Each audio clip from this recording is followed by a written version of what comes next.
ওই দল যদি ক্ষমতায় আসে তাহলে কিন্তু আমাদের মুক্তিযুদ্ধের ইতিহাসে বদলা দিবে।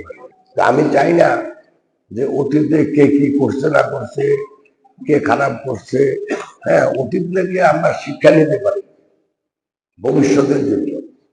কিন্তু অতীত নিয়ে যদি বেশি কাটাকাটি আমরা করি তাহলে ভবিষ্যতের জন্য আর কোনো সময় থাকে না।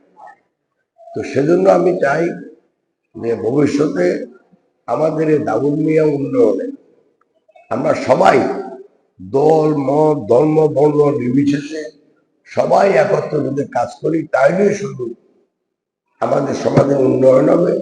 আর নইলে আমরা পুরা দিন বসে বসে একজন একজনের বিরুদ্ধে মারামারি করবো, খোঁচাখুচি করবো, তাতে কোনো লাভ হবে না।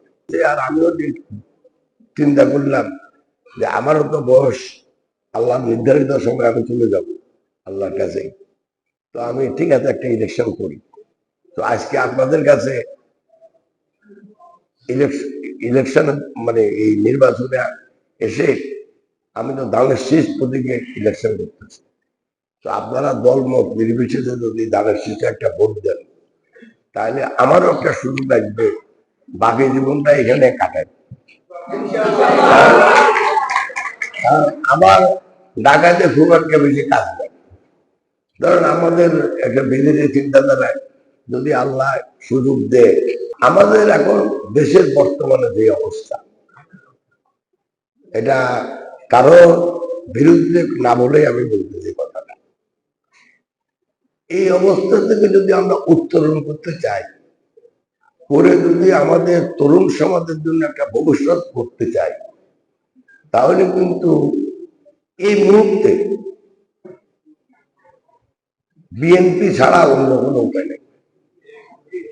কারণ আমাদের সামনে এখন দুইটা রাস্তা। এই মুহূর্তে একটা রাস্তা হলো যে আমরা হয় মারামারি কাটাকাটি হানাহানির দিকে যাব, লাইক আপনারা শুনছেন বা দেখেন নাই তো শুনছেন, ইরাক, আফগানিস্তান, সিরিয়া, হয় ওইদিকে যাবে দেশ, আর না হলে দেশ এই বর্তমান সমস্যাগুলো থেকে উত্তরণ করি ভবিষ্যতে আমাদের উন্নয়ন এবং সমৃদ্ধির দিকে যাবে। না, উন্নয়ন সমৃদ্ধি করতে গেলে সমাজকে আগে একটু কম হইলেও একতাবদ্ধ করতে, সেটা দলমত থাকবে।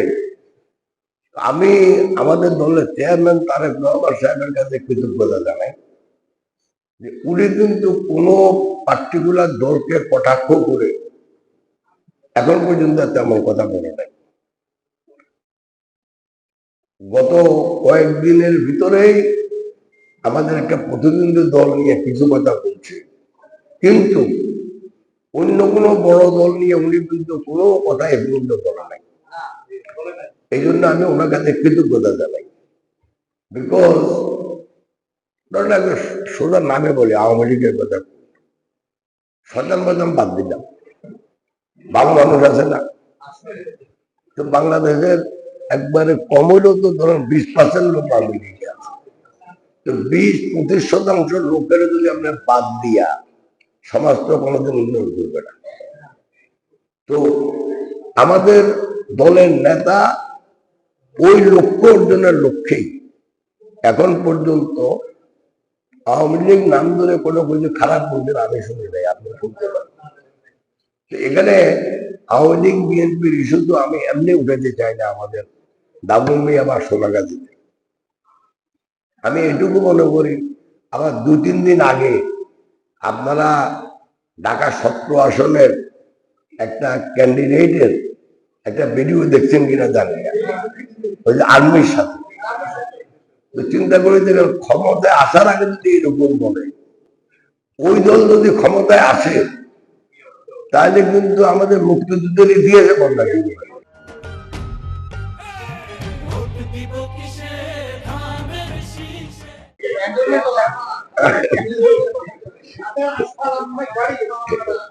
সেজন্য আপনাদের কাছে আমার একটা ব্যক্তিগত অনুরোধ যে আমাদের সমাজে দায়ী হয়েছে আমাদের এই দলের প্রতিষ্ঠাতা, যে দল থেকে যে প্রতীক নিয়ে আমি এখন রাজনীতি বা নির্বাচন করতেছি, উনি তো মুক্তিযুদ্ধের ঘোষক ছিলেন, এটা তো কেউ অস্বীকার করতে পারে না।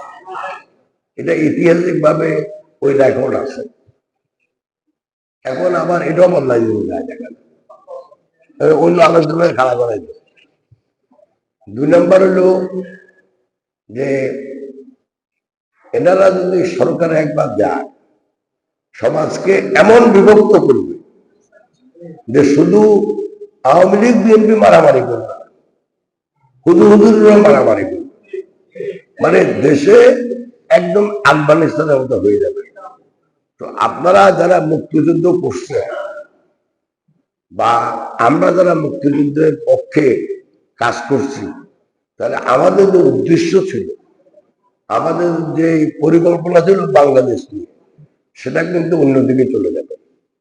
সেজন্য আজকে আপনারা আসছেন কষ্ট করি, আপনাদের কাছে আমি কৃতজ্ঞতা প্রকাশ করি। আমি মনে করি আগামী 12 তারিখ 13তম যে সংসদ নির্বাচন, এটা বাংলাদেশের ইতিহাসে সবচেয়ে একটা গুরুত্বপূর্ণ নির্বাচন। এই নির্বাচন ঠিক করবে বাংলাদেশ কি মারামারি হানাহানির দিকে যাবে, নাকি বাংলাদেশ নিজেদের একতাবদ্ধ করে অর্থনৈতিক উন্নয়ন এবং সমৃদ্ধির দিকে এগিয়ে যাবে। এখানে যদি আমাদের শিক্ষা ব্যবস্থার উন্নয়ন না করতে পারি, স্বাস্থ্যসেবার মান উন্নয়ন না করতে পারে, কৃষির উন্নয়ন না করতে পারে, খেলাধুলার উন্নয়ন না করতে পারে, সাংস্কৃতিক দিকে উন্নত না করতে পারে, শুধু বিল্ডিং করে দিলে না ফ্যাক্টরি হবে, না শিক্ষার মান বাড়বে। তো যদি আপনারা দয়া করে আমাকে একটা সুযোগ দেন, আমি কথা বলতে একটা কথা দিতে পারি, আপনারা আমাকে কাছে পাবেন এবং এই সবগুলা মানুষের জীবন মান উন্নয়নের যে কটা খাত আছে, আমাদের কিছু জায়গায় নদী ভাঙ্গন আছে, কিছু কিছু জায়গায় সেচ ব্যবস্থার উন্নয়ন লাগবে, এই সবগুলাতে আপনারা আমাকে কাছে পাবেন এবং সাথী হিসাবে পাবেন। আবার বলো, আমি এই কথা বলেই আমি শেষ করবো। আপনারা দয়া করে যদি বাড়িতে যখন যাবেন, আমাদের যে মুরব্বী আছে, মা খালা বোন আছে, তাদের যদি দয়া করে একটু বলেন, আপনাদের কথার মূল্য শুধু মুক্তিযুদ্ধ হিসাবে নয়, বয়স্ক একজন মুরব্বী হিসাবে অনেক বেশি মূল্যবান দেন একজন তরুণ লোক।